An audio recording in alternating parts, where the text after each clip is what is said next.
All righty. Well, welcome. I have Scheibel, who's a buddy of mine, and I'm really excited to bring him on because every time we talk, we end up talking about so many different things. And I'm really excited to have him here on Guided Counsel because where my mission is to help one human at a time, showing people that there are resources available everywhere. And even if they're just curious or they're ready to dive into it. They're not alone, and we are here to unite all these different modalities and make them accessible as much as we can to everybody because we are at a time in our lives where we really need answers. COVID, I think, opened up a lot of opportunities for evaluation, self-reflection. What is my purpose? Um, what's going on with this world, what's going on with me. And I can tell you, which I've shared with you, Kent, when you and I started practicing life coaching, I was going through some dark stuff and I had absolutely zero idea of like, am I clinically depressed? Um, is there something wrong with me? Do I need to go see a doctor? So now that I know, what you bring to the table is just so amazing. And I wish we had these tools incorporated in high school Yeah. or even junior high. Yeah. Like, not just how to balance a checkbook, but life skills. And I think that these type of things that we're going to talk about were only accessible to those that had money and had the knowledge of it. But they really need to be brought down to every person on this planet because it is so life changing. Right. And so, Kent, I want you to, you know, introduce yourself. What do you do, and help us guide this interview in the best way possible. Sure. Nada, thank you so much for having me. You're such a joy. Yeah, this is going to be a privilege for me to talk about because what I'm going to talk about is the Enneagram, and I'll get into that into some detail. But I'm a life coach and a mentor, and what I do is I help people become more mindful and to overcome their obstacles and to live in a way where they're more incorporating their gifts. So getting out of our own way and leaning toward really our purpose. And what I have found through 20 plus years of seeking and dealing with my own mess that we all have is at the crux of everything for me is mindfulness, is to become more aware of where I'm blocked and become more aware of how I can express myself more fully in the world. So that's what I do as a life coach. And a major tool that I use is the Enneagram, which is it's a personality typology. It's been around for thousands of years. Basically, what the Enneagram is there are 9 different ways that we think, feel, and act and go through the world, and it's based on how we're motivated. So it's not so much based on, well, you do these things, so therefore this is what you are. It's what internally motivates me to go through the world. So we have all of these 9 different sort of strategies to go through life. This, by the way, has been verified through psychology and psychiatry for the last 100 years. I'm not going to go way into the weeds of how it came about, but it's legit stuff.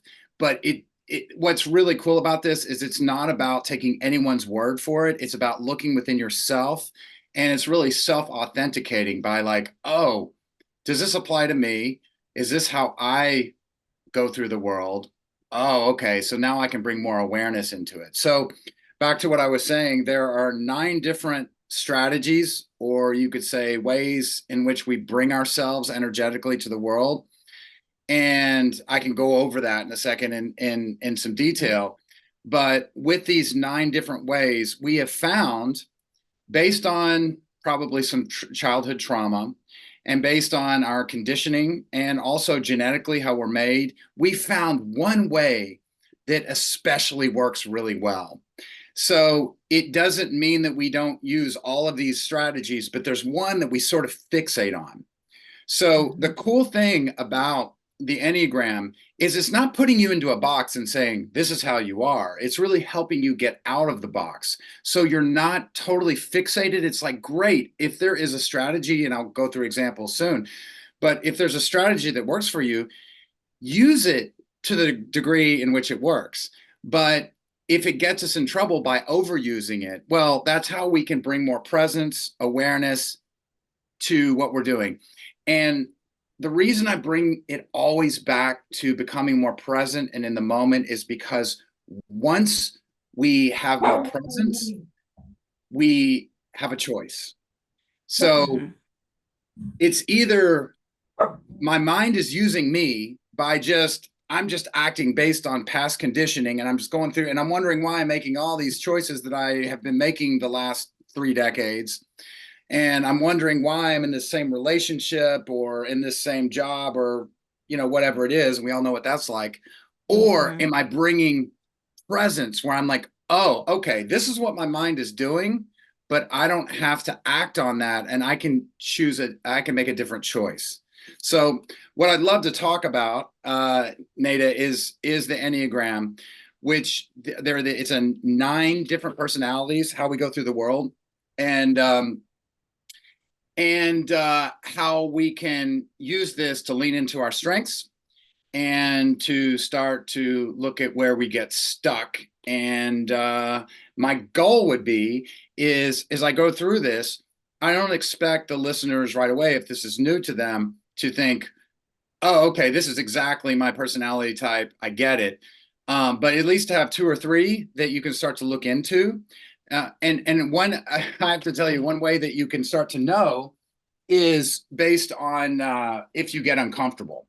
And if you get uncomfortable and a little bit like, oh, then that's kind of a good sign. But the cool thing about this is it's a shortcut. So rather than there being just one like self-help, like, oh, this is how you can be helped globally, you start to get specific on this is how this applies to me, because I have a specific way that I go through the world, and it sort of shortcuts a lot of things because I can go straight to the root of things. So, yeah. And you bring up a good point. I like the whole shortcut thing because I did this exercise with you. And one of the things that everyone tells you to write, whether you're journaling or, you're trying to figure yourself out, is what are you good at? And I think as a person, you don't really know what you're good at because you start losing track of all the stuff that you do because you just get you succumb to the day-to-day life, right? Of being life happens, it's lifey. And so you reach out to those that know you, your friends and family. Hey, what am I good at? Just to try to find narrow it down. And I'm like, really? I never thought I was good at that. But these people, there's a consensus that says I'm good at that. So it takes away that guessing. This exercise takes away from that guessing and tells you, like, just like you stated, what you tend to have as your strengths and weaknesses. Mm-hmm. And it's a much simpler process than going through if you're familiar with the human design and gene keys, that can get very complex, especially gene keys, because it's the foundations of the I Ching. But this is like more concise. So for those of us who are always impatient and want the answer now, this is a great opportunity to use that. Oh my goodness, my dog. I guess World we live in. I was just moving something out of the way for my dog. Yeah, everything's on Zoom now, so we're all used to it, right? Yeah, cool. All right, so let's get into it. Let's get into these shortcuts. That's what everyone wants to hear. It's like, yeah, wah. Let's get to the meat and potatoes of it. Yeah. So shortcut is so beautiful, and also getting to the root of something, because there are all these things that we do, and we can try to improve something that we do, but it's like, oh, this is the cause of it. So that's what can be really beautiful about this work. So, all right. Here's where I'll start is out of these 9 types, they're divided into 3 different categories. There are a lot of 3s in this. Mm-hmm. So we think, we feel, and we do, right? So there are 3 types that are more about feeling, and that is the 2, 3, and the 4. So they're the emotional type. So they usually begin by filtering life through their emotions and a lot of times act from their emotions. Then there are the thinking types, which is the 5, 6, and the 7, which you might know something about being a 7. Uh, and they're the thinkers, and they tend to think things through. They can take a little longer to make decisions because they're more of the cerebral type. And then there are the doers that can be more like instinctive, where we do and then we think and we feel later. So the doers are the 8, 9, and the 1. So 8, 9, and 1 doers, 2, 3, and 4 are the feelers, and 5, 6, and 7 are the thinkers. So with that being said, with and I'm just doing a kind of an overview right now, but the 2s, 3s, and the 4s, they're the feeling, the emotion types, and they do they are in touch with shame. Shame is sort of like their main feeling, of this feeling of I'm not good enough. The thinkers are more in their primary emotion, whether they're aware of it or not, is more fear. And the doers, yeah, right. So, Guilty. right. And then the doers are more and by the way, I'm a 4, and 4 is more about is more about shame. So there's something as a 4, and I'll get into, there is something especially wrong with me that people couldn't understand, is sort of how it works. It works for me. But and then with the doers, it's more anger. And so the 8, 9s, and 1s, there's anger that's underneath. And there are different ways that the anger, the fear, and the shame manifest themselves, which I probably won't have time to go into. But yeah, so it doesn't mean that if you're more a feeling type or a thinking type or an instinctive doer type, that you're going to be totally repressed in the other ways. I mean, we all think and we do, but it's where we kind of start. And usually and this is the feeling is in the heart, in this chakra here, and the thinking is here in the head, obviously, and the instinctive is in the gut. It's down there, you can't see it on the screen, but it's in the gut and the navel. So those are the 3 energy centers or chakras that they're associated with. So with these 3 centers, there's one that we're most in touch with as a 4. I'm most in touch with my feeling and my emotion, and then secondary is thinking, and there's usually one that's repressed. So there's one that's primary, one that kind of lags behind a little bit, and the other one's repressed. For me, I'm repressed with doing. So that's sort of like an overview of how they work, and there are a couple things I'll say at the end to do an overview. Does that make sense so far? To me, it does. I think what would be beneficial is, what is the process of conducting this personality test? Like, how do Yeah. we get to these assessments? Yeah. So with you can take tests online. It's really helpful to have someone spend about an hour with you. I've been trained to do this, to do a personality interview. And you basically start out with some kind of high level questions like, are you more of a thinker, feeler, or doer? And how would people describe you, who know you, and how would you describe yourself? And then you get in and you go around the 9 types and you ask questions based on the 9 types. And what's really interesting is some of these questions can be a little challenging because we don't live in this place. As a 4, if somebody asked me, well, is checking things off the list and really being obsessed with getting things done in a day, that's not even on my radar, because I kind of focus more on just a few things. So at the end of this personality interview, it's not my job to diagnose anyone, but to say, I see maybe these couple of things, and you can look into it and tell me what you think. And then at the end, and then after some time of looking over it, rather, you diagnose yourself and say, okay, this is the way I go through the world, because nobody really knows what it's like to be you. We can see you from the outside, but you know what it's like. So, and then you use it as a tool to become aware of, oh, I'm getting stuck here. I'm not going to judge this. This is just how this thing works. And I just kind of went in this direction, and I can bring my attention back to the present moment and start to use my mind more efficiently in the way I want to use it and not get so stuck in this place. And then also, if I'm not happy in a specific area, it's a lot of times for me, if I'm not creative and expressive, I'm usually not happy. And there's some people who do really well in groups, some people who are more individualistic, but you start to look more into how you can use your gifts too. But the answer, just to go back to your question, is more about it's about getting a personality interview is the best way to do it, or you can take a test online too. Yeah. I think, well, for me, I like the one-on-one approach because I know there were some questions. I was like, oh, because I'm a 7, right? So I'm overthinking. I'm like, wait, what does that really mean? What kind of information are you looking for? And I can see how, it could be a little bit overwhelming with the questions. What do you find that people do after they take the test? I mean, do they normally seek therapy, or what's like the next steps for them? Yeah.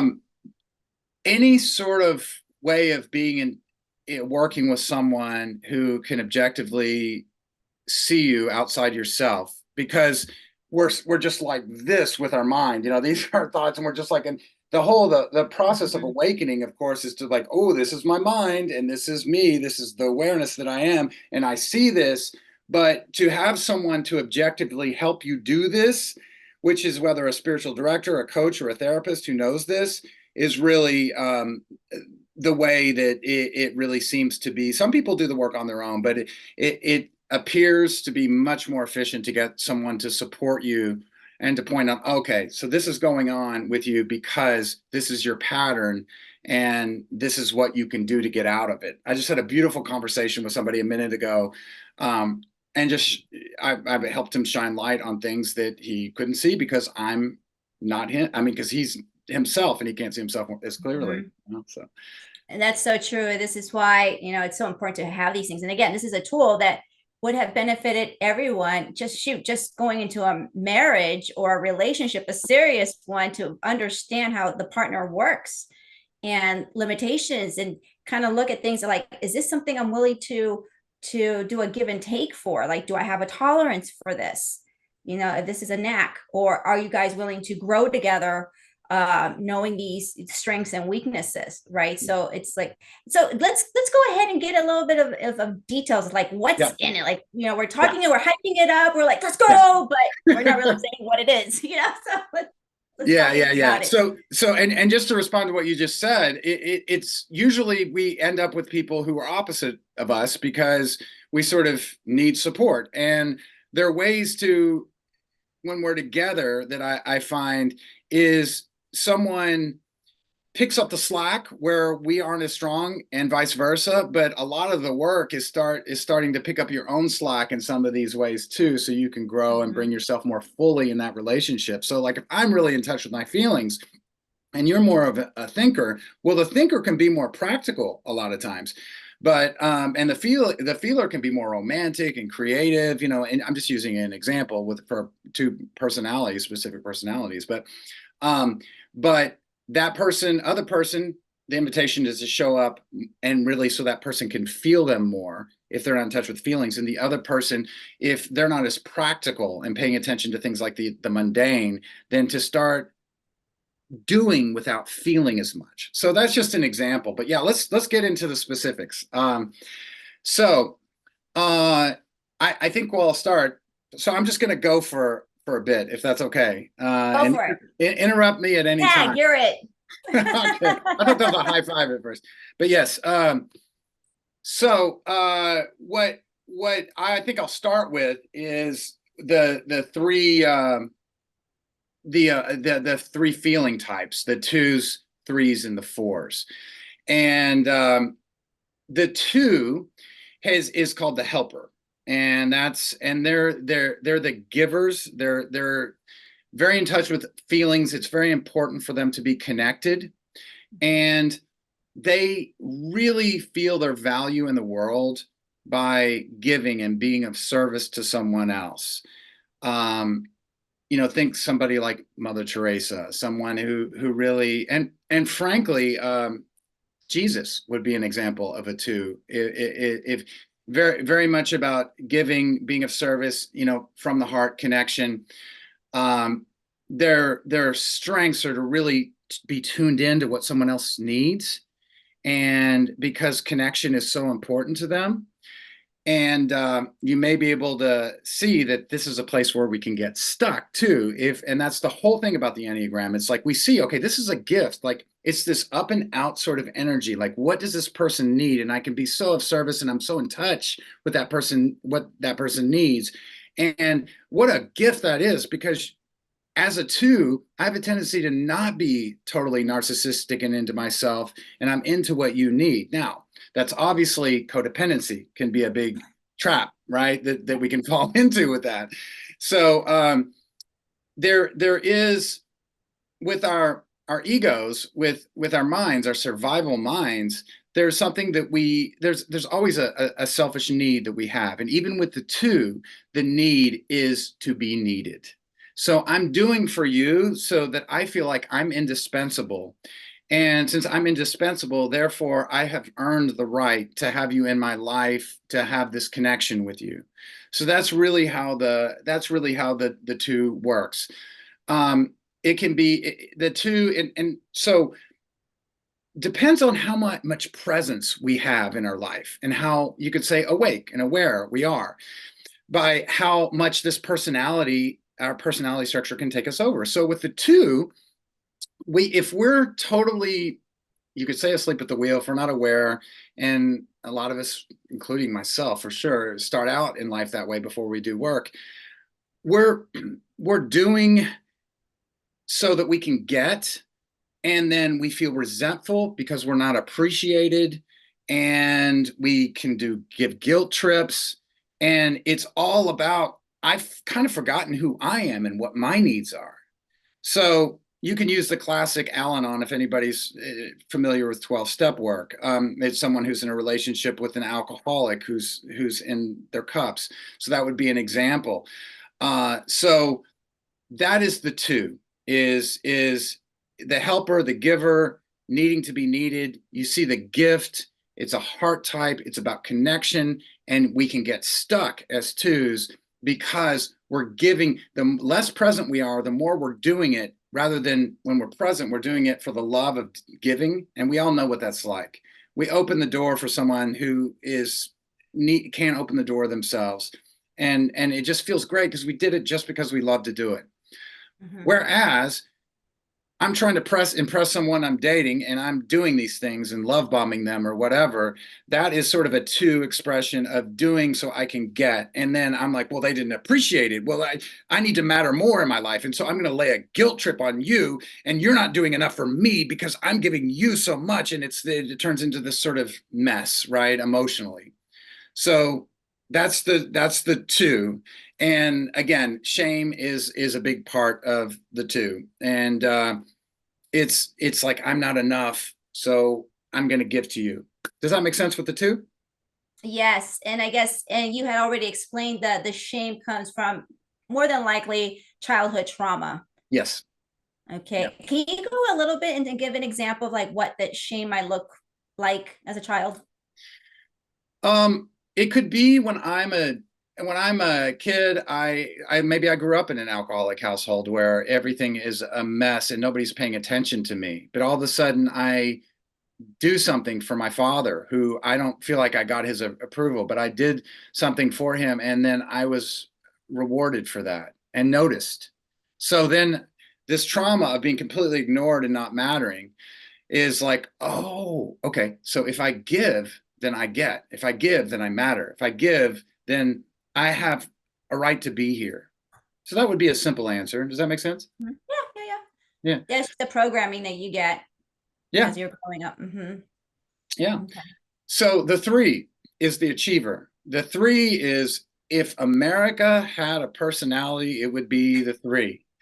Threes are very much, it's what every corporation uh, wants. It's who we in high school make the prom king and queen.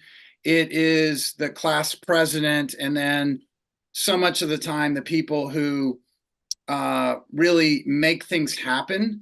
So they are, by the way, the feeling types are image conscious too. That's a big part. There's a shame, and because I feel shame, I need you to think something about me. So the threes are a heart type, but they repress their feeling, their emotion, because it's not practical, because they need to get things done. So basically, here's what the way they see life, especially when we're not aware, it's, I am not enough by just who I am. So I need to present an image, and also, first and foremost, to achieve things. Whereas the giver needed to do things for you. This is to achieve things and get stuff done. So you see, oh, look at what I accomplished. So if you look at the American way, it's like a lot of our advertising is, well, you're not enough because you don't have enough stuff and you haven't achieved enough things. But when a three is healthy, they get they accomplish things. They are really know how to show us. They can motivate us to be the right people.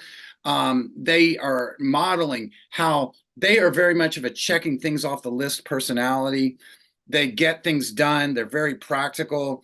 I'll use an example of someone who's helped a lot of people, who's probably a three, would be Tony Robbins. You can see Tony Robbins, he's very much, okay, it's about achieving, and it's but I think he's developed a lot of awareness, and you can feel his heart, and there's a giving, kind of place where he's done a lot of work. But so it is the getting stuff done type. But where they get stuck is, they think, if you ask a three who is not awake and not aware, if you say, you aren't what you accomplish, they will, if they were honest, they would say, yes, I am. I am what I do. And so this is the whole thing about being a human being rather than a human doing. The threes get stuck when they're not aware and present in just compulsive doing, because one day I'll get there, and one day I will be this person that matters by what I've accomplished and what I've done.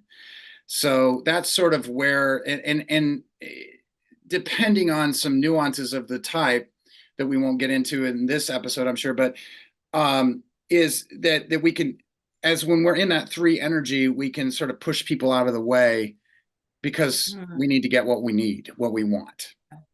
So it's just like a horse. You have the blinders on, and that's it. You're just zeroed in on the target at that point. Yeah.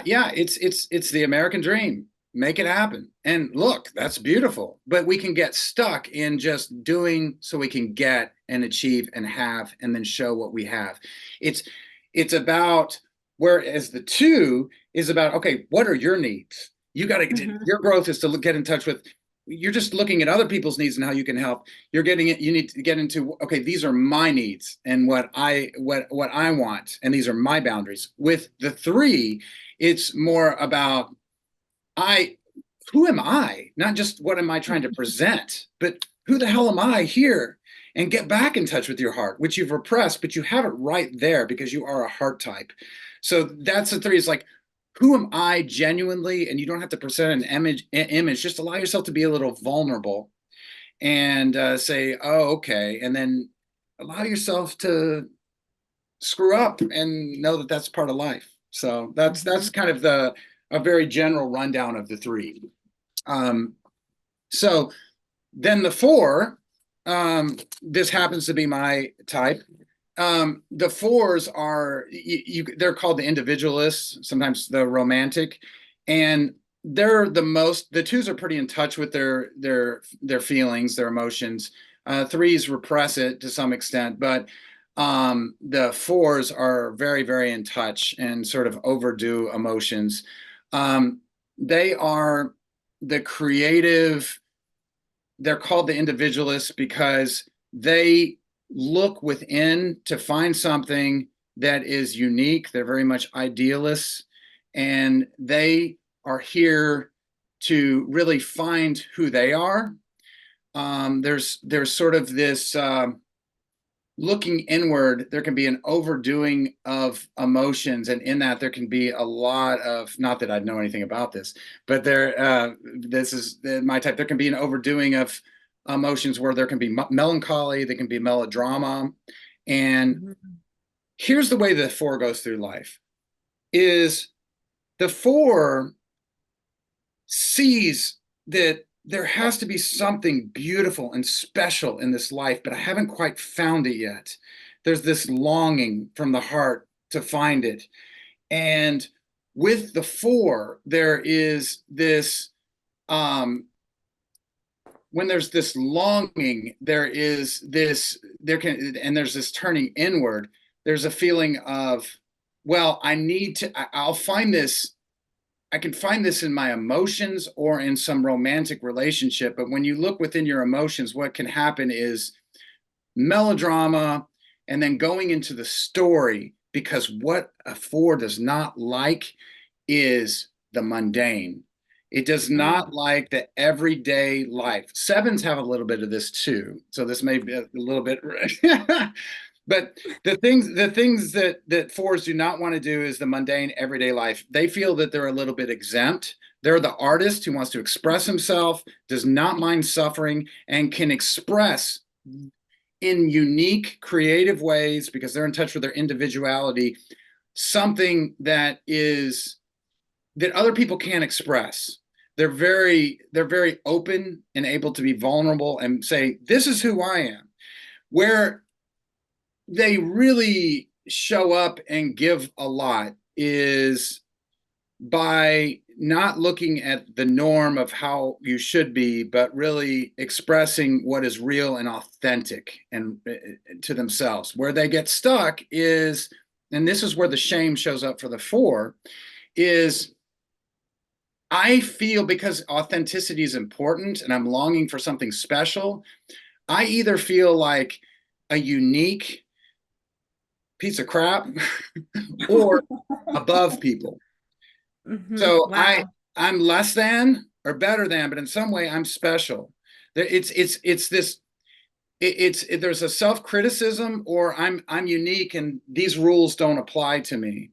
So um what the four really needs to work on is to be a worker among workers, someone who shows up and is part of life. And the way we do that is to not look within, but to connect with other people and to realize that emotions are just a small part of life, and that doing, which is repressed with the fours, is a very important part of life. And then when you start to do that, you're like, oh gosh, when you start to see other people and by connecting with them, and getting out of the imaginary sort of world, you start to connect with other people more fully. You start to see, oh gosh, I'm actually not that different or special. But what you can do when you start to wake up is, and you start to become more present, is to express in an open, beautiful, authentic way without setting yourself apart and saying rules don't apply to me and I'm either better or worse than you. And the last thing I'll say that the fours can do is get into story about something because they inject drama into things where drama doesn't exist. So it's really their challenge is to just stand in the mundane everyday life and show up as a normal human being. That's a little challenging. That's the one that's a little challenging for me to talk about because it's me. But that does that make sense? Yeah, yeah. And I think it's challenging for everyone to be normal human being, right? Because then you get into the definition of what is normal for you, what is normal for society. So that's another thing. But yeah, that's I think difficult anyway, just to be in the mundane in what we call the routine, because we need the routine to kind of go through our life as we know it, in this reality that we live in currently. Yeah, we all have all of these tendencies within us.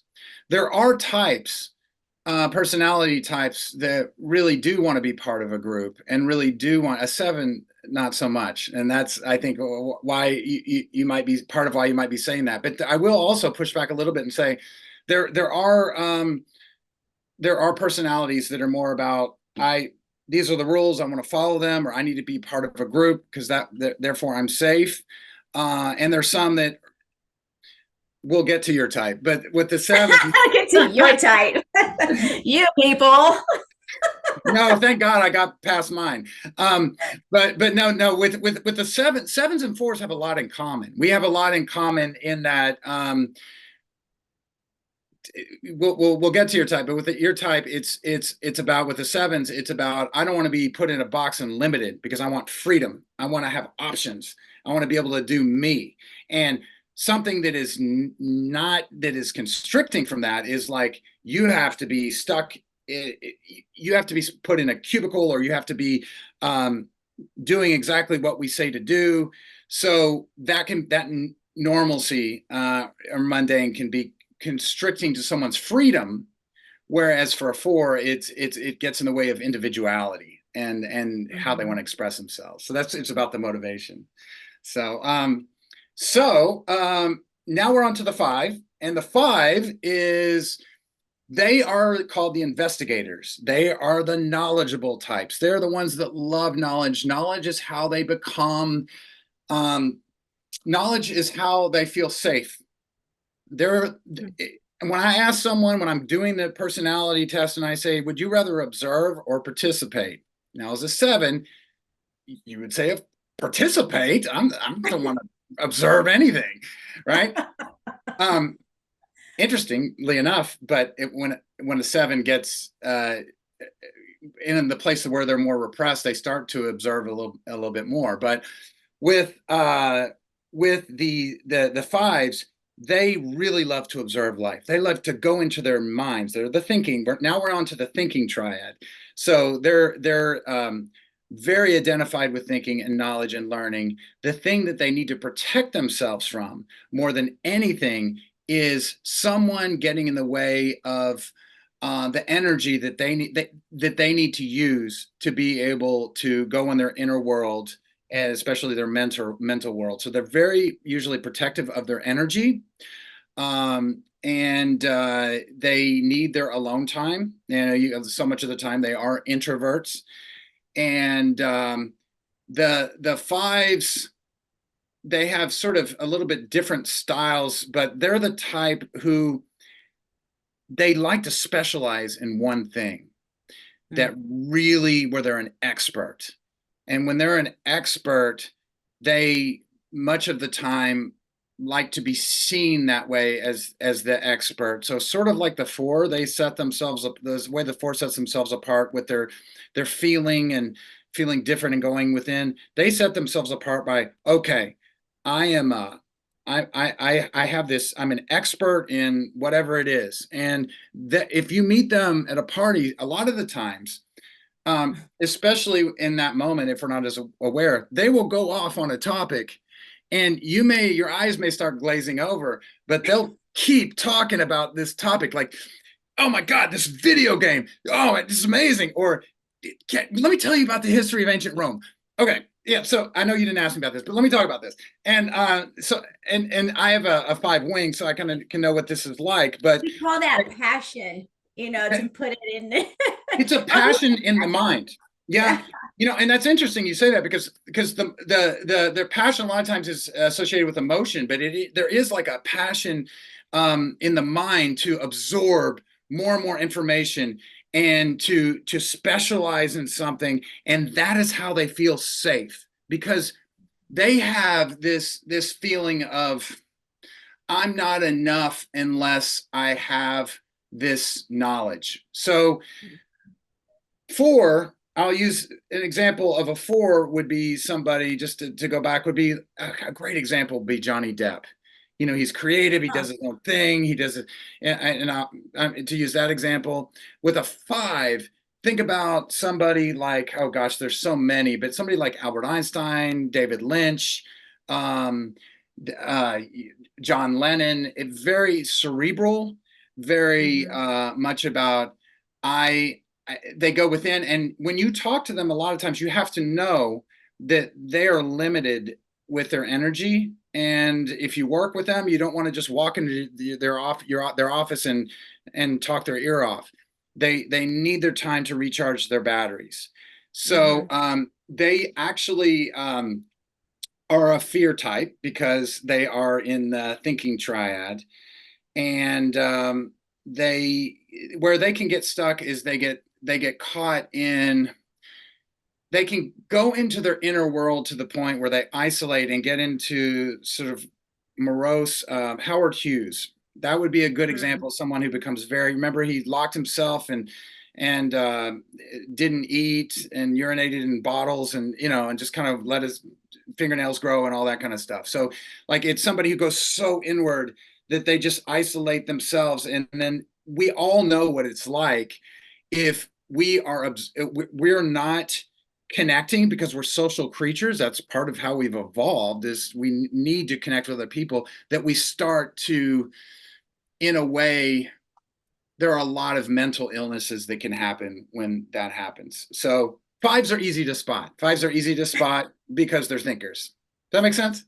Yeah, so don't invite them to a party, essentially. No, well, no, actually, fives can be very, I'm saying that that's an example of someone when we're not aware. Like, we all have our part of us in our type when we're totally in our type, that we can be a drain to ourselves and Yeah. others. And that would be an example. A five that's really healthy, they'll be cerebral, but Mm-hmm. they say the Buddha was a five. And Yeah. you'd probably want the Buddha to come to a party, right? Oh, yeah. And it's funny because we call that in tarot reading hermit mode, when you go into hermit mode. So everyone has a tendency to go into that introverted state of just thinking and just not wanting to socialize with people.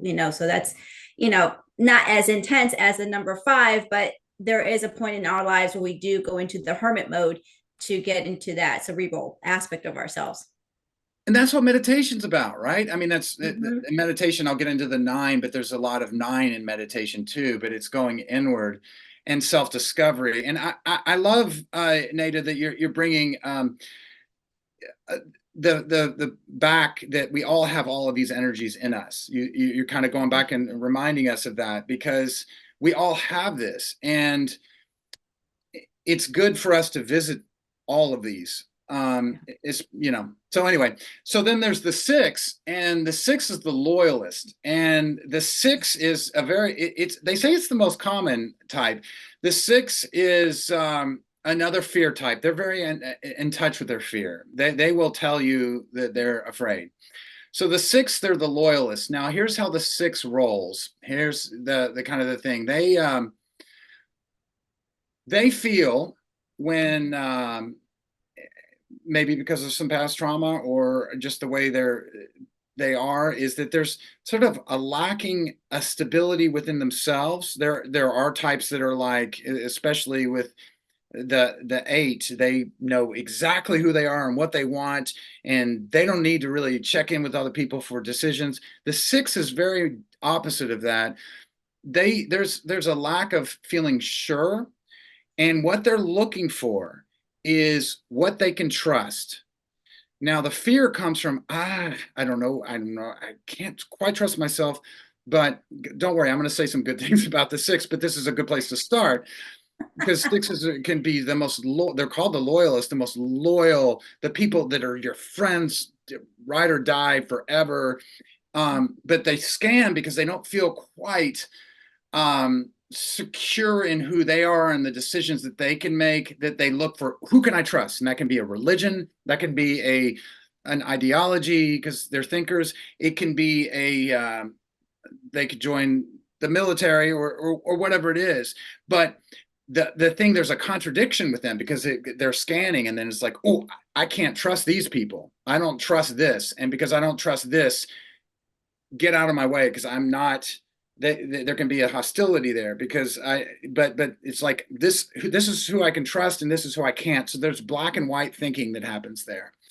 And they are the types that, what's beautiful, one of the things that's beautiful about them is they don't need to assert themselves in a group, and say, I mean, they don't need to be the leaders. They love the group. They feel comfortable in the group, and they can be the ones who can be in the background and support. And they stick to what they're loyal to and what they can give, how they can give to a group so that they can feel secure and safe. They are also a gift that they have is they're very much because there's a fear, and it's a fear of, and I don't quite feel safe. They think a lot about worst case scenarios and what could happen. Where some people like, I'm not gonna lock my doors, whatever. They are the type that would more like have a couple alarms maybe, and and when the hurricane comes or whatever happens in your part of the world, there is they plan for worst case scenarios. So they can be great financial planners, or they can be great um, whatever, so to help other people be safer, to plan ahead, or to take care in certain ways where other people aren't paying attention. They're really good at keeping stuff in order and keeping ducks in a row. Where they get stuck is to be really, it can turn into a paranoia. Whereas the fours get into their feelings, where they can get, that, and even the fives too, where it can turn into this inward sort of depression. With the sixes, they or it can be a neurosis with the two, the two, which is like, oh gosh, this person isn't appreciating me enough, or the three is like, I am a failure, I haven't succeeded enough. With the sixes, it's this paranoid of, I can't trust these people, I don't feel safe.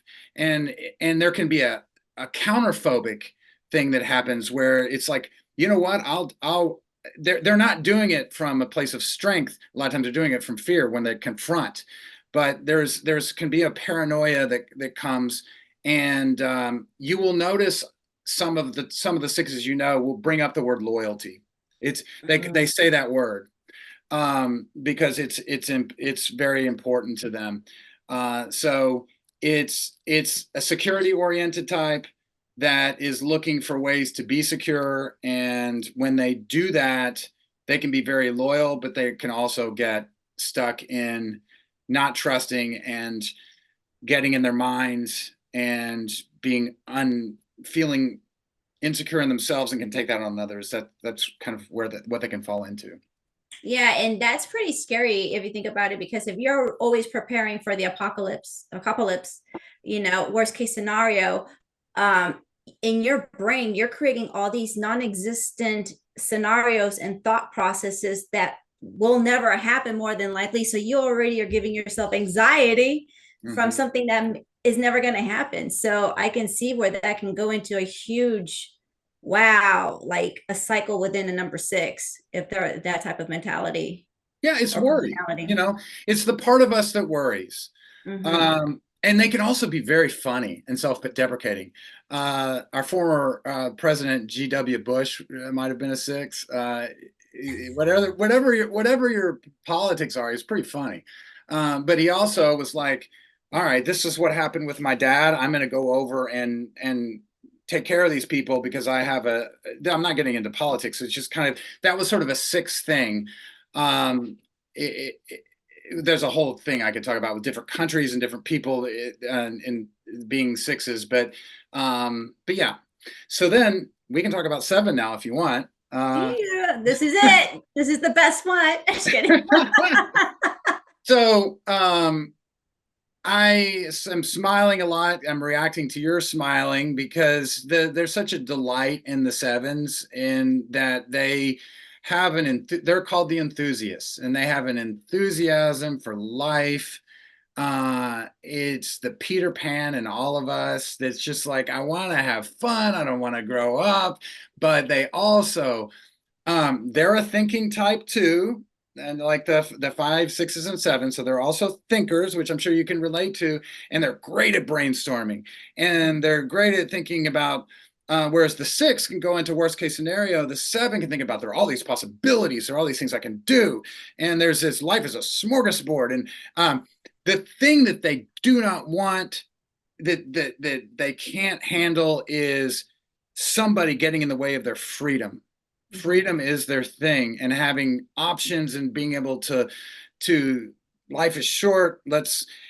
They plan a lot of things, and they don't want to be constricted though.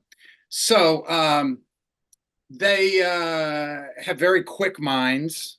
Think I'm sorry that I'm bringing up so many men. I don't know why men are coming to me, but another man's coming to me is Russell Brand would be a great example, or Robin Williams. But they have very fast minds, where they're thinking a lot, and they see the world through rose-colored glasses. The 4 does the opposite. So we're opposite ends of the same coin in certain sides of the same coin in certain ways. The 4 is like, oh, it's half empty, and you're like, it's half full. And the challenge for the 7, they're a couple. One is with the 7, they get in their minds and they're thinking and thinking, and you probably are good at just like catching on to something and doing it, and things can come easy in that way. And people feel that enthusiastic energy, but because the thing that a 7, and you can tell me if this rings true to you or not, doesn't want to do is they want to keep the rose-colored glasses on, because you don't want to feel that icky part of life where it could be painful some of the time, where their challenge is to, how do I feel here? And taking a deep breath instead of going out to go down, and focus on maybe one thing rather than having a whole lot of things going on, and to be able to stop and feel there's a lot of gifts that come from feeling the pain of life, because that can be how we grow, rather than, okay, let's just go do the next thing, and just we'll do, to stop and take a breath and do that, and to to know that life is a mixed bag, and that there's some beauty in the pain of life. And with that being said, tell me about your experience, because that's more important than what I think.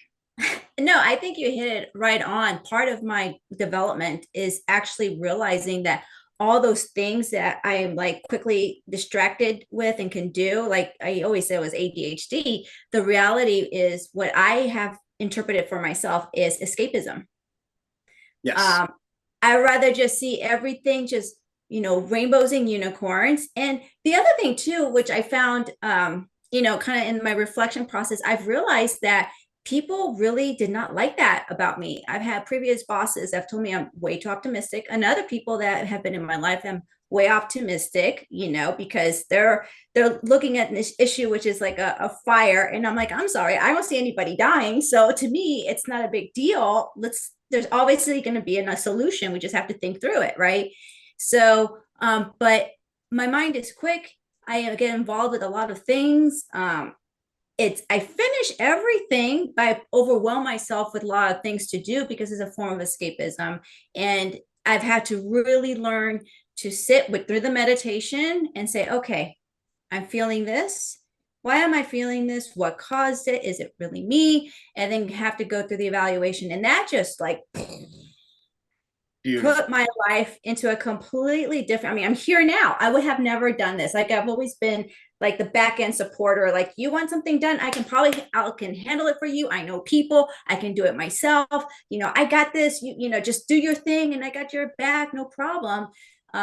Because I love working in all the back end things. Now I'm like, no, that needs to stop, so that in that looking within has really brought another side of me that I never thought I had or had the courage to do, because it was out of fear. 100% out of fear. Yeah, beautiful. So what are your gifts? I have a lot. See, that's the way a 7 thinks. A 7 isn't self-loathing. it's like they're totally like, oh no, well, tell me some of your gifts. I mean, it doesn't even matter if you're putting in the category of a 7. You have that personality structure, so it'd be probably helpful for you to tell people that what your gifts I are. think one of the things, and I have a gift with, is talking to other people, regardless of who they are, and being able to make them feel secure to talk to me. Because I have people that have approached me that have no idea. I've never met them off the street, and they just start telling me all their problems. There's something about my like energy field or aura that gives them the comfort that I'm not going to judge them. And I think that because I have that ability to engage with people in so many different levels, that it allows me to learn from them, they learn something from me, and so we just continue going up. I think, the act of talking to people and socializing is so huge wherever you're at, because we're here to connect. We're all interconnected, we are all one, so it's a whole part of oneness. So, for me not to try to engage with you, it doesn't make sense to me. I'm like, I know you, why shouldn't I engage with you? Even if it's just like a once a month thing, like whatever, we'll pick up right where we left off, no big deal. Like, I'm not getting offended by it. So I think it's that gift of just maintaining conversations and engaging with people that I think for me has been very beneficial, and has not. And I've also noticed that many people have that gift. Many people have a fear of talking to other people Yeah, out of sincerity, yeah, versus, oh, we got to do small talk. yeah, It's different. I come from a sincere place. yeah, You know. yeah, yeah. So, you know, for the listeners, I'm sure what they see is this enthusiasm and extroversion. I mean, it's called the enthusiast. And again, it's not to put anybody in a box, but we all have a certain flavor that works for us, and that has to do with how we're not just raised, but how we were born. And there's really a contagious enthusiasm that you have, and there is a an extroversion and a zest for life. And Yes.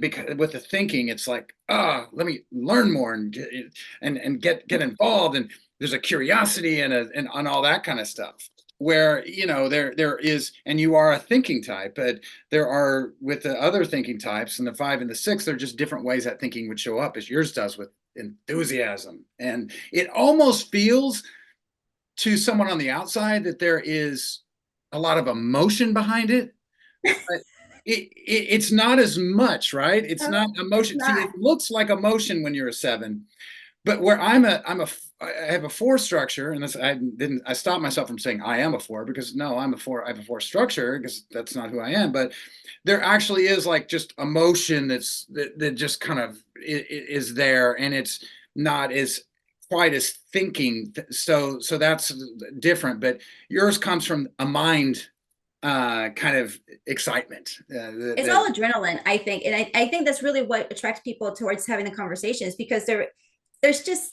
there. I'm just like, either you talk to me or you don't, whatever, and um I don't know. I'm always been super hyper and very enthusiastic with people that I meet, situations, environments or whatever. And I think that just is a refreshing part of what people need. And I think that's what attracts the people towards me, or I repel them. Who knows? It's like I'm not everybody's, cup of tea. So whatever. But you're right. You're absolutely right. I love life. I love thinking outside the box. You give me one idea and I can come up with 30 different ideas, that go off of that, so it's I just love it. Like, Yeah, yeah, yeah. And here's another point that I want to make. There are some personalities that are self-referencing. And it doesn't mean self-centered. I have a self-referencing personality type, and so do you. And so, like, if you ask me, like, it's very easy for you to say, well, this is when I asked you, like, what are your strengths? It's like, oh, I got so many. Or if you ask me as a 4, because 4s kind of look at what's missing. It's self-referencing, but it shows up in a different way. And it would be like, well, what are your challenges? That would be an easy one for me to answer. I'd be like, oh, there's so much. But there are, like, if you ask a 6, we haven't gotten to a 9 yet, but for example, if you ask a 6, questions about themselves, it's easier for them to be other referencing. They're looking at the group, they're looking out, they're looking at who can I trust, they're looking at what makes sense out here. So their mind energy goes out there. And so they're self-referencing and other referencing. And those are things to pay attention to, because for me, if I am too self-referencing, it causes a lot of pain. And I'll just speak for myself. So it's like, oh, the other referencing. And so part of my awakening process, and to use that word, and becoming more aware, is to that heartfulness has turned into, when I've learned how to be other referencing, is to look at you and be so appreciative. It's like, look at this expression of life here that's so amazing. And that's not what comes natural to me, but this is part of how we awaken through the Enneagram. All right, I'm going to go on to the 8, if that's cool. Yes, 8. All right, so the 8s are the challengers. The 8s are, when they walk into a room, you know they've walked into a room usually. This can be a very masculine type. So if you are, it has some masculine characteristics, and I'll go into this. So if you're a feminine person, whether you're male or female, or if you're a woman or whatever, you may repress some of this. But a 8s are the types where you know exactly who they are, and when they walk into the room, and they do not, their fear really is underneath. There's a softness on the inside, but a hardness on the outside. They don't want to be vulnerable, and because they don't want to be vulnerable, they are looking at what they can control on the outside, and they're very much about where's the power. It's not that they need to have. I do want to kind of back up on that a little bit. It's not that they're all about control. They're very they're powerful people. They're very aware of power and where it is in the room, and because they don't want to be dominated, they don't want to be vulnerable. Then probably may have something to do with a childhood wound, and or it could be a lot of things, but they are now what we're into is the instinctive triad, or the gut triad, the doing triad. So they are anger. They're very in touch with anger, and they a lot of times they can get angry and they don't think it's a big deal because they're not in touch with this deep sensitivity. They're not as in touch with their feelings. They are doers. They're natural leaders. They are the types that people look to lead. They are. I had a boss who was I would say he was an 8. They're big picture people. They're great at selling and being entrepreneurs. He had a he'd sold his last company for $100 million, and he's very, very, very successful. And with this company, I was his first employee at a startup, and he had no business plan, and he was just shooting from the hip, and he just like does stuff, and okay, that didn't work out. We'll go on to the next thing. So they're very assertive. They do not like beating around the bush. They are they're direct, and they know who they are and what they want. They're completely in touch with their point of view. Whereas a 6 is the opposite, like I said, where they need to check in with other people and consult with other people on what to do. These people don't need when you have this structure, you usually don't have to check in with other people as much. And so you can see where this can be a problem in someone's life at times too, even though there's such great energy. An example, I'm sorry to use another man, I don't know why that's in my mind right now, but Martin Luther King is an extremely healthy type, that 8 who has this type, but they can be bullies when they're not, and we all know who those people are when they're because they're not in touch with their sensitivity. So going through it can be, because 8s are sensitive inside, but the way they go through the world, they can be like a bull in a china shop and not see that they're stepping over people when they're doing it. And it's about, well, we just need to get things done. So there is the work for them a lot of times is to be more, and it's not always going to be for everybody. Like there's certain types that can just say you can be more vulnerable a lot easier, but to find people who you can be really vulnerable to allow yourself to surrender a little bit, because there can be can be kind of masculine, where a two can be sort of like the archetypal helper nurturer feminine. The nine can be more of the masculine, like I'm getting stuff done at whatever cost I need to. So it's about like slowing down, relaxing, and seeing, okay, well, let me check in with you, and how is this affecting you? Some types are a little more complicated to talk about, and some are a little simpler. With this type, it is simpler because they're such a direct personality. So they have no problem with confrontation, but we can overdo confrontation, right? It can become aggressive. We can overdo being direct, where we're not sensitive to other people. So there's a president who's not a president now, who was probably an eight, Donald Trump. So that's another example, but you can see eights very very easily. So yeah, that's kind of the kind of an example of how an eight works. What questions do you have about that? The eights are very tricky, I feel, because they're so, even though they might be direct as to be in the explanation aspect of it for this exercise, but there's so many different levels to it, right? I think, I don't know, just it's like they have moments of awareness, but that's it. I guess that would be with every single, type, I should say, like, 1 through 9 or what have you. But I just find them very hard to understand because it doesn't make sense logically to me, and it doesn't make sense emotionally to me. It's like, why? And I think that's where the eights are very, to me, it's a very hard thing to understand logically. I now get it, but accept is still, for people who have had experience or are currently experiencing individuals that are number eight are very, you get locked in. You get locked in, and it's very hard to understand and accept why. But it's just a part of the archetype. It's part of the personality trait or what have you that this individual happens to have. Okay, so I'll push back a little bit on that too, and say that I understand, and to say, and I do think that eights get a bad rap because we can project our own stuff onto them. I've seen it happen. It is true. They're called the challenger for a reason, because they challenge, and when they challenge, they push our buttons. Sometimes we need our buttons pushed, which is we need our buttons pushed because we need to have light shed on something, and they're the ones who aren't afraid to say it.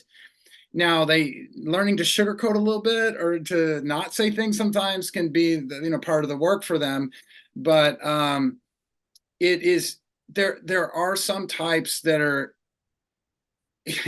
because where a two, when they're not healthy, can sometimes allow themselves to be walked all over, and it's harder to resent someone when you're walking all over them, right? And but then they'll get really emotional and point the finger, and that can be a whole other thing.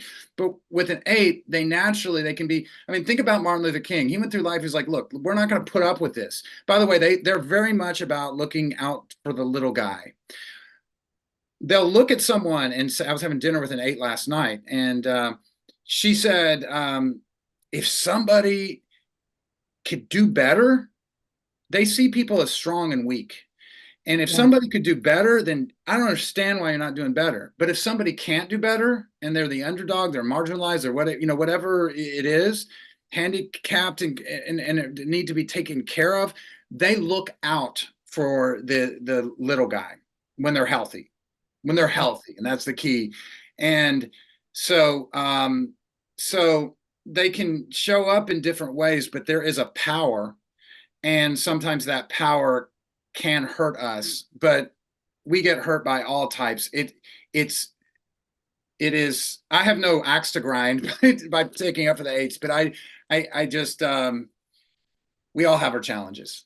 So And at now where I'm at this point, I welcome eights for a short period of time. I welcome eights because you brought up a good point. They do test you. They trigger you in ways that you thought you couldn't be triggered, make you think twice about yourself. And then at that point, you're like, how strong are you within? Are you able to handle it? Are you able to transmute those thoughts? Are you able to?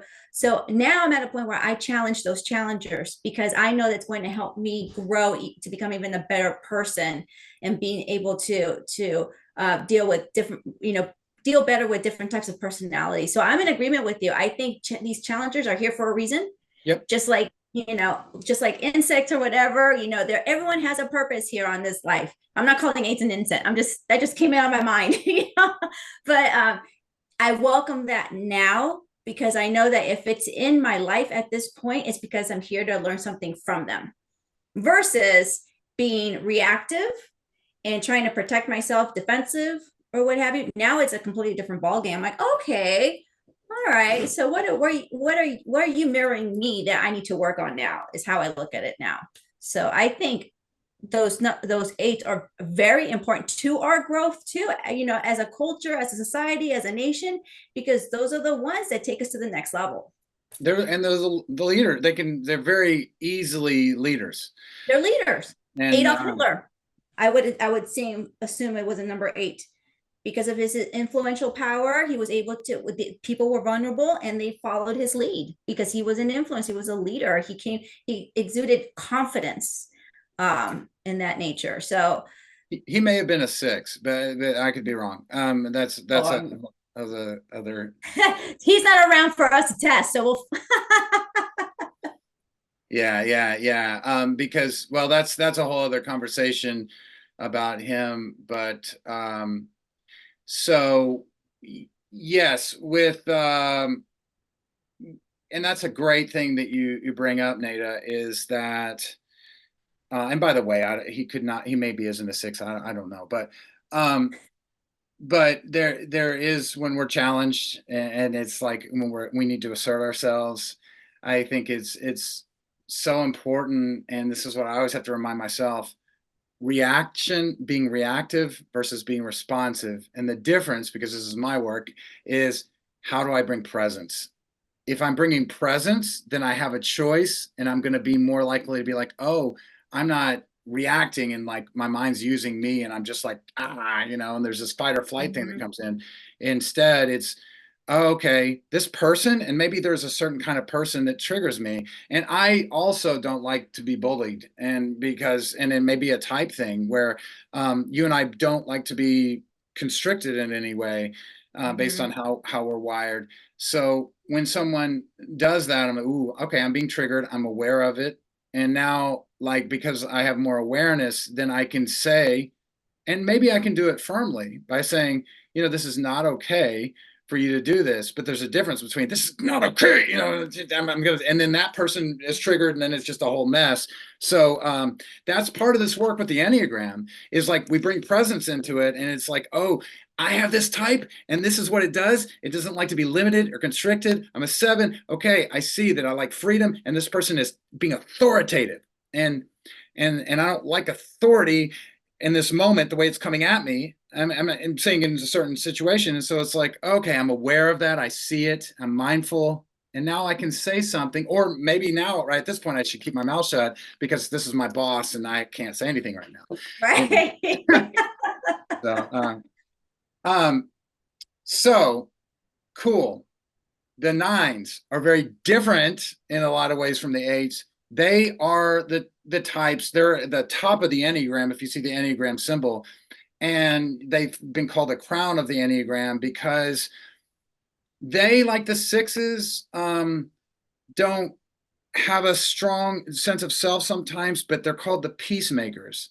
And the peacemakers are they are not wanting to get in your face and challenge. They want to, and again, it always, with all of us with our egos, it comes as a selfish need. Their need, they go along.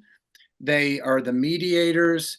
They want to keep everything even keel because they don't want this inner kind of turmoil that's happening. So they can merge with other people, and they sort of, a lot of times when somebody's like, I'm not sure, I feel like I have every single one of these uh, in me that he's just talked about. It's sometimes they're nines because they sort of adopt every little thing, but what they're doing is they're merging because they need to keep everything even keel. It actually is the spiritual part of us, that the oneness part of us. Now, here's a really cool thing, since that I've learned in my own spiritual, and you can just, with anything I say, take as a grain of salt and just see if it applies to you. But if you're a spiritual seeker and you have really done a lot of meditation and self-inquiry and really experienced the oneness of life,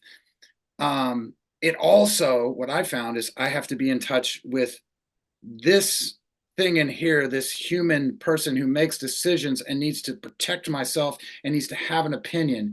So that this nine is sort of the spiritual part of us, and the way the ego works with this is to be like, I don't want any conflict, so I'm not going to be in touch with my own opinion, and I will numb myself. That's kind of what can happen, is numbing oneself.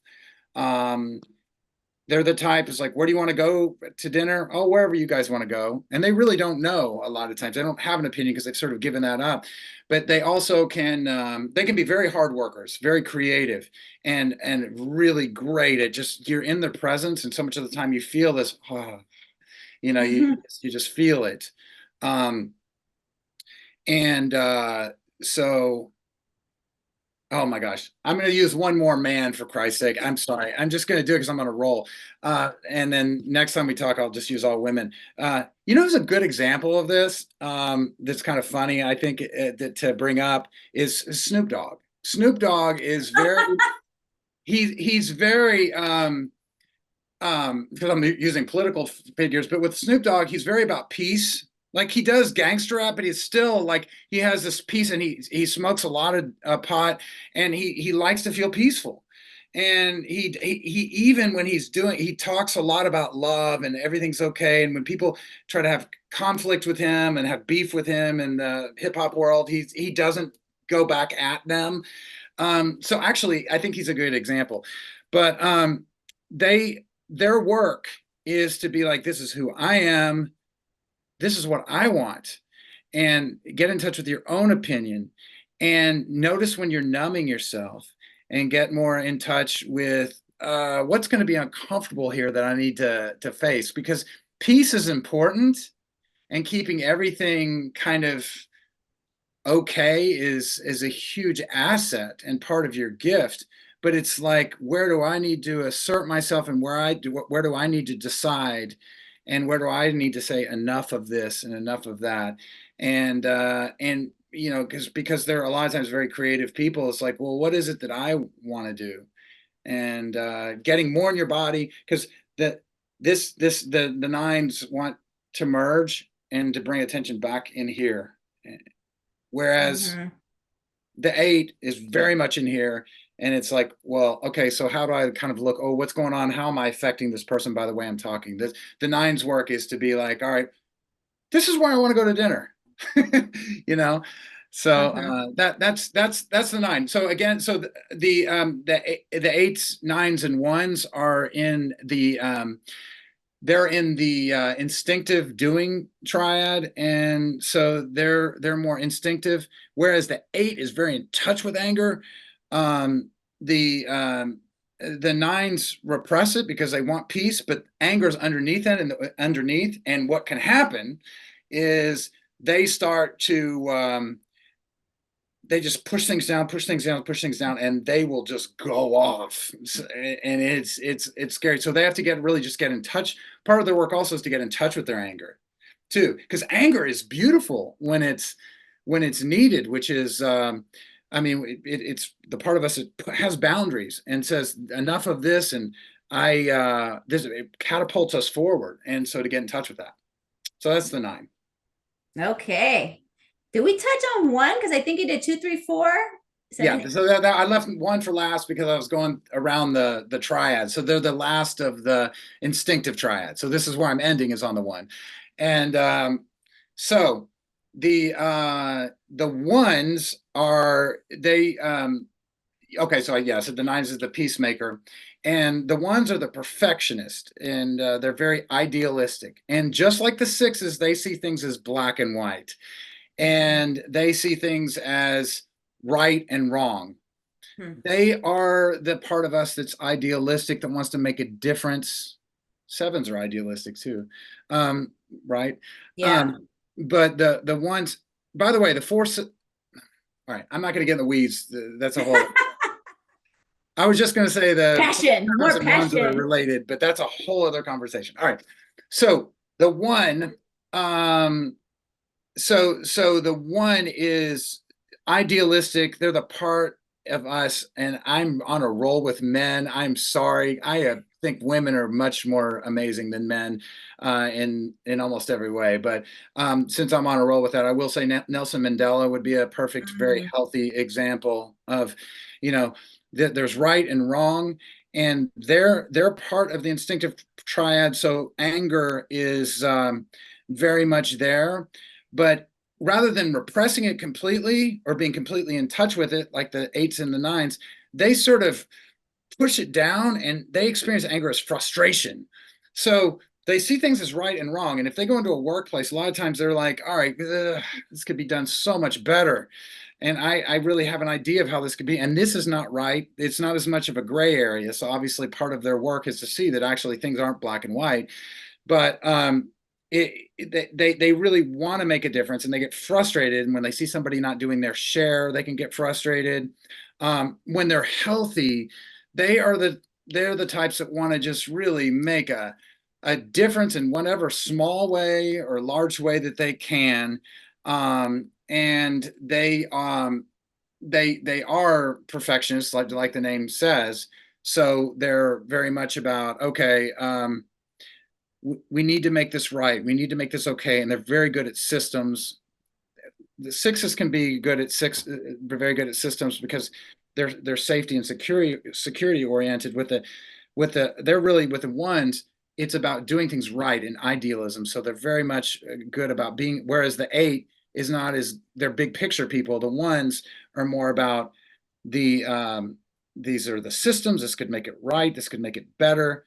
I'm starting a nonprofit with some friends to rescue dogs, and there's a guy who I think he's a one. I saw it right away. I could be wrong. It'd be him, for him to say that he is, but man, he's great at operations. He's like, oh, well, we can have this in place and this, so this works better. And I'm like, dude, I'm so bored by that because I'm a four. So thank God we have you. And so they are can be crusaders, and they can change the world in whatever way they do. But when they're not present and they're not healthy, they fall into frustration, and they think that they can get judgmental about, this isn't done right. They whatever form black and white thinking has, and right and wrong and that kind of thing. And they, a lot of times when you see a one sitting in a chair, they have very good posture. So it's the part of us that is very much like that. They're very calculating by nature, which is a great gift. But if you take that, just like with everything with the Enneagram, you overdo it, then that can fall into a lot of anal retentiveness, and that kind of neurosis. So that's the one. And the one again is part of the anger triad. And there's one last thing I'd like to say to help people, kind of an overview thing that can help people say what their see maybe what their type could be. But do you have any questions or comments about the one? No, Okay, not for the one.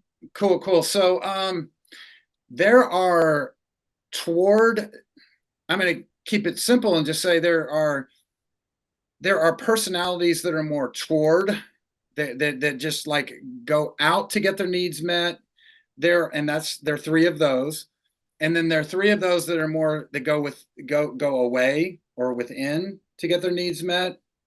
And there are personalities that can go more against to get their needs met.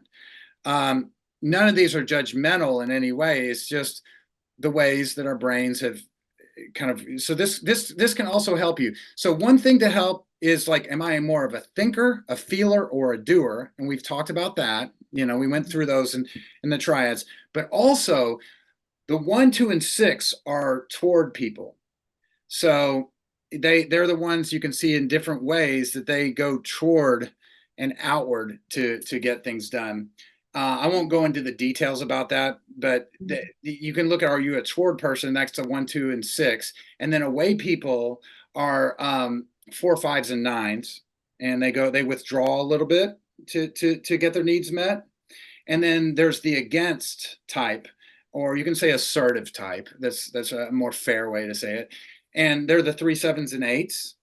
So you can see, so toward is the idealist, the helper, and the loyalist. So those are the toward, just to put names because I've thrown a lot of numbers out there. And the away, the 4, 5s, and 9s are the individualist, the investigator, and the peacemaker. And the against are the 3, 7s, and 8s, which are the achiever, the enthusiast, and the challenger. So you can kind of see how that works. So that kind of helps maybe kind of look at how you go to get your needs met. So That grouping actually makes a lot of sense because as you were going through the numbers and describing them, I'm like, oh, that person, I know that person that is probably of that. This is probably why we jive so much. Oh, this is why that person must be that, because that's why I have so much, I push back a lot on that person. So it was really nice that as you were talking, I was, oh my gosh, I'm labeling my friends. I don't want to say that, but I was just trying to attribute those characteristics to people. But at the end of the day, like you're right, we all have a little bit of everything, but to what extreme? And then if we have too much of that, we need to bring it down. If we have not much of this, we need to bring it up. And it's always about balancing, right? And it goes back to the three places, the three energy centers. We have to find the alignment and we have to find the balancing of it because they all are meant to work together. And that is the hard part, finding the balance and then being consistent and not being reactive, but being responsive. And it's a lot. It's a lot of work. it is a lot of work. And yeah, so it's like another thing to look at too, just like what you said, is um, being a thinker, a feeler, or a doer. Thinker, feeler, or doer, which is the gut, is where am I strongest? Where am I kind of second strongest? Is kind of goes kind of lags behind, but is kind of a quick second. And where am I a little bit repressed? And that sort of can help you figure out. Well, just that alone can see where you can. Like for me, it's like, look, I just need to just take an action, just take action, and just show up. Don't worry about. Don't worry about how I feel first, or I don't need to think about it. Just do it. Like the Nike commercial from the '80s, like that. That really. But and some of us, we can overthink and think and talk about it or whatever, and some of us do, and then we just shoot from the hip to the point where it's like, oh gosh, I should have thought that through a little bit. You know what I mean? So, but yeah, this is all about exactly what you said: finding balance through presence, and also it seems to be commonly agreed upon, and certainly my experience and understanding is that we're never going to not be our type, and that's where acceptance comes in, and then appreciation. Like with the sevens aren't in conflict with themselves as much. It doesn't appear like there's not as much self, but there are some of us that I mean, you can verify that for yourself, but there's some that we can be self-critical. It's like, oh, okay, well, this is just how this thing works. So it's just like, I'm never going to not be that, just like I'm not going to be my body. It's a structure, but how do I navigate through life where I'm not completely fixated and I have more freedom? So that's really what I would say. There's a great book called From Fixation to Freedom, which I'd recommend. So, Ooh, I'm going to put that down in the description. People love to read books for sure, or Audible. So I'll put that down. Now, and I'm with you. My biggest, my weaker chakra will be the gut. Is taking the action. I have all these ideas, and then that's where procrastination comes in, right? The procrastination is the taking action, is the fear of success, or the fear of being seen, is the fear of all these things, and you just kind of have to just do it, like you said with Nike, with a swoosh, and mark that off your checklist and move on, right? So Yeah. no, it's great. And as we're closing in right here, I know that you're doing a workshop soon, an online workshop. Is that correct? It is correct. Yes. Yes. On Okay, tell us February about 10th. that. Yeah. Yeah. So it's on February 10th. It is from 10 to 4, and we'll have some breaks in there, and it's called Find Your Life's Purpose. Mm. And this really is, we'll be using some of the Enneagram in there. And it doesn't have to be just about finding your life's purpose. It's about finding, who am I? How do I navigate through the world? How can I show my gifts? I mean, share my gifts in whatever way I need to.